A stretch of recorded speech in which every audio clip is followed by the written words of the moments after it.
Hello, everybody. I'm Graham Elwood. You are watching The Political Vigilante. Welcome to all of those who are coming over from Aggressive Progressive on the Young Turks.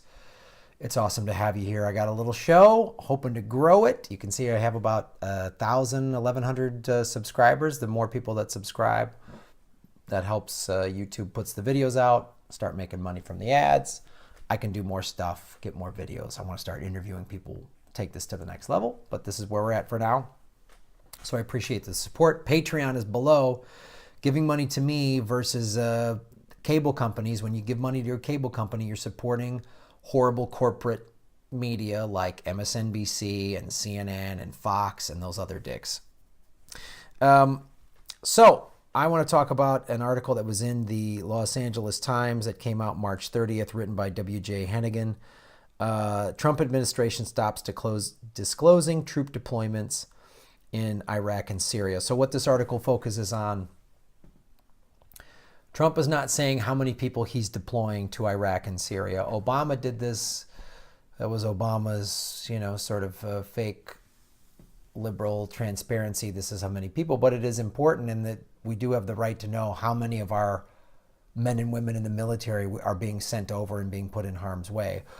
Trump he's not doing this anymore. Of course, he claims this is for some sort of tactical reason. Like, he said it many times in his campaign.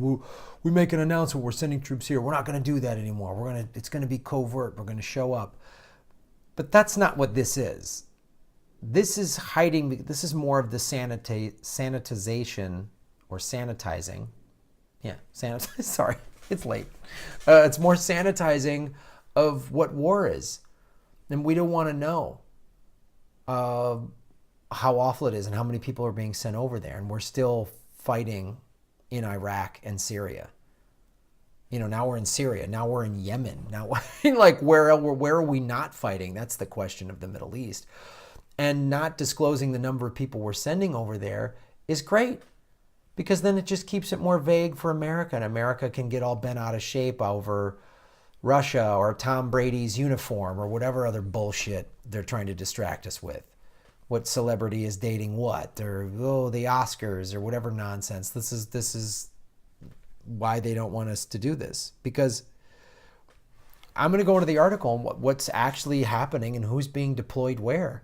And as someone that is, I've performed and done shows for the military in Iraq, Afghanistan, Kuwait, Kyrgyzstan. We need to know how many people are going over there.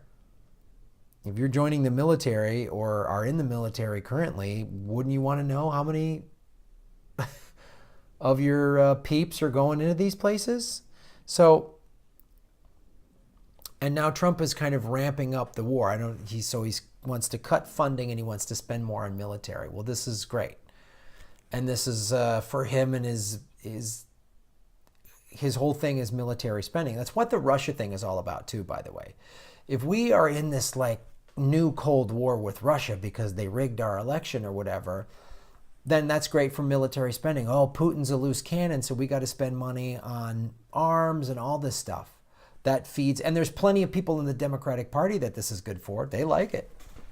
They like it if we're spending money on arms and there's a new boogeyman to go get. We got to keep us safe, right?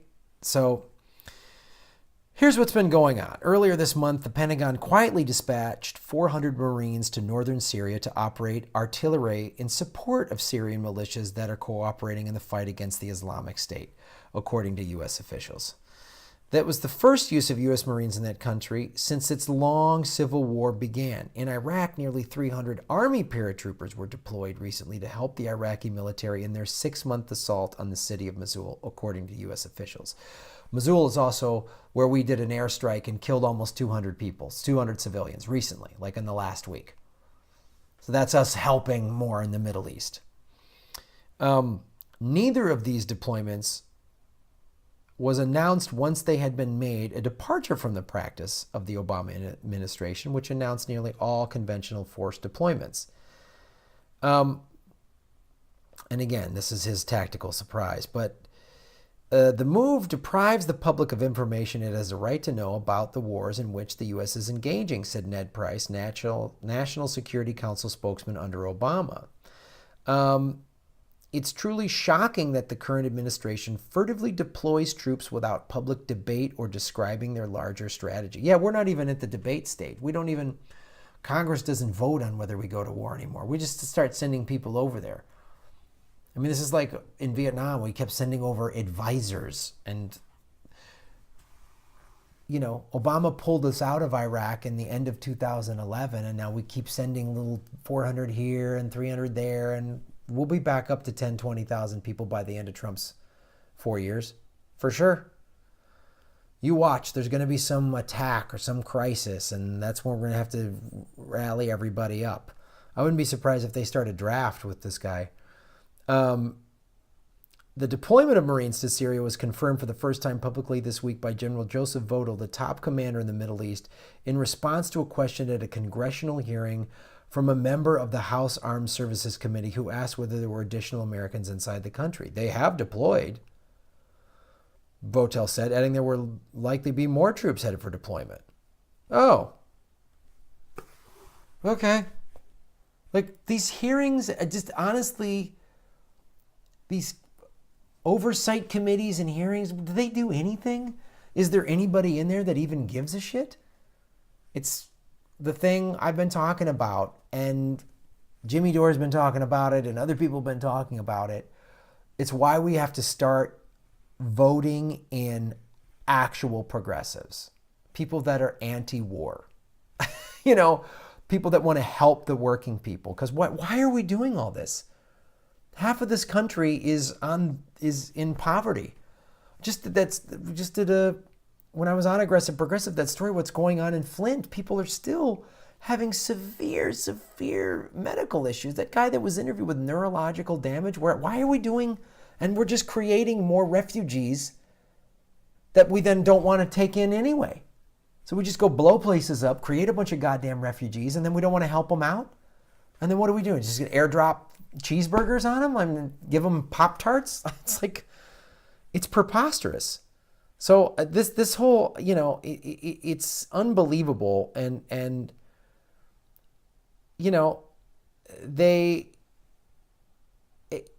here's a quote. Representative Nikki Tsongas, a Democrat from Massachusetts, told Votel she was concerned that additional deployments may lead to an expansive, open-ended commitment in Syria. Senator Bob Corker, Republican from Tennessee, chairman of the Foreign Relations Committee, said Thursday that a new use of force authorization could be up for debate once the White House settles on its strategy for combating the Islamists. They're just going to Mickey Mouse talk about this, and, she's going to voice concern, but is she going to really do anything about it? Is Bob Corker going to just say, well, let's figure this out down the road after we've already sent a bunch of people over there? American service members are going to start coming back in flag-draped coffins, just like they were in the peak of the Iraq War in 07 and 08 during the surge. It's unbelievable. So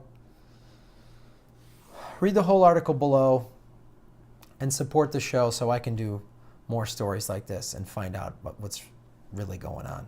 Because all we have is independent media now. We can't trust the mainstream media. And if you watch the mainstream media cover this stuff, they'll ask a couple of questions, but they won't really be going, why the fuck are we there? And why are we spending this money? And why are we letting Saudi Arabia, as I did in the last thing about Yemen, why are we letting this happen? And why are the president not letting, you have a child in the military? They're not going to ask these tough questions. They're not going to do any of that crap. They're just going to let it happen.